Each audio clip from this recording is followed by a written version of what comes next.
Hi friends, எல்லோரும் எப்படி இருக்கீங்க? நல்லா இருக்கீங்களா? சாப்பிட்டீங்களா? இன்றைக்கி என்ன வீடியோன்னு பார்த்தீங்கன்னா, பிரண்டையை வந்து நம்ம எப்படி க்ளீன் பண்ணுறது அப்படின்றது தான் வந்து இந்த வீடியோ. அதுக்கு முன்னாடி நம்ம என்ன பண்ணணும் அப்படின்னா, கோகோனட் ஆயில் அப்படி இல்லைன்னா சமையலுக்கு யூஸ் பண்ணுற ஏதோ ஒரு எண்ணெயை வந்து நம்ம கையில் வந்து அப்ளை பண்ணிக்கணும். இது எதுக்காக அப்ளை பண்ணுறோம் அப்படின்னா, கையில் வந்து ஒரு இரிட்டேஷன் இருக்கும், ஒரு நமப்பு இருக்கும். அதுக்காக ஒரு பிச்சுக்கிற மாதிரி ஒரு ஃபீல் ஆகும்.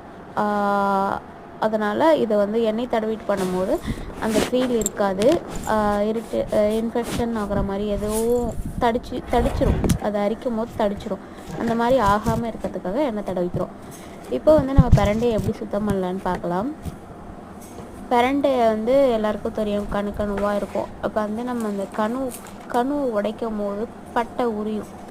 அந்த பட்டை 4 பக்கமும் இருக்கும். அந்த 4 பக்கமும் இருக்கிற பட்டையை அழகாக மெதுவாக பொறுமையாக எடுத்துட்டோம் அப்படின்னா அவ்வளோதாங்க இதில் விஷயம். இதில் க்ளீன் பண்ணுறது தான் கஷ்டம். அதுக்கப்புறம் எப்படி செஞ்சாலும் இது டேஸ்ட்டாக வந்துடுங்க. சட்னி பண்ணலாம், துவையல் பண்ணலாம், எல்லாமே பண்ணலாம். இந்த 4 பக்கம் இருக்குது பார்த்திங்களா, நம்ம எடுக்கும் போது வருது பார்த்திங்களா, அந்த 4 பட்டையும் அழகாக பொறுமையாக எடுத்துட்டிங்கன்னா அழகாக வந்துடும்.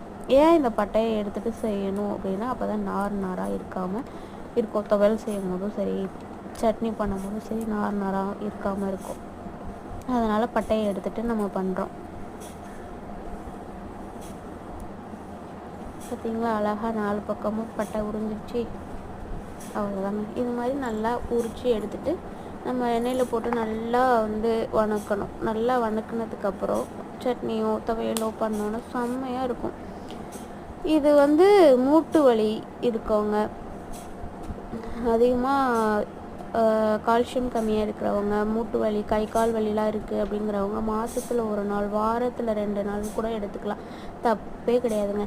ஆனால் முடிஞ்ச அளவுக்கு மாதத்தில் 1 வாட்டியாவது பிரண்டையை சாப்பிடுங்க, வீட்டில் செஞ்சு சாப்பிடுங்க. இது மாதிரி பயனுள்ள வீடியோவுக்கு என்னுடைய வீடியோ பாருங்கள், சப்ஸ்கிரைப் பண்ணுங்கள். தேங்க்யூ ஃபார் வாட்சிங்.